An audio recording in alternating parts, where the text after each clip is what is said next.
Ready સલામ વાલેકુમ. આપણી APL season 3 40% અહીંયા પૂર્ણ થઈ ગઈ છે.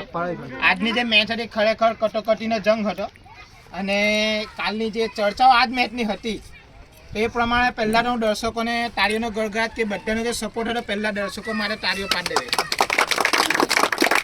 બીજું આજની મેચમાં હાઈ વોલ્ટેજ મેચમાં ફરી એકવાર એજાદ દાઉદે પોતાનો એકો જમાવી દીધો અને લાજવાબ જે ઇનિંગ રમ્યા છે તો એમના માટે પણ તાળીઓનો ગળગળાટ થઈ જાય. વન સાઇડેડ ગેમ એમણે ફિનિશ કરી.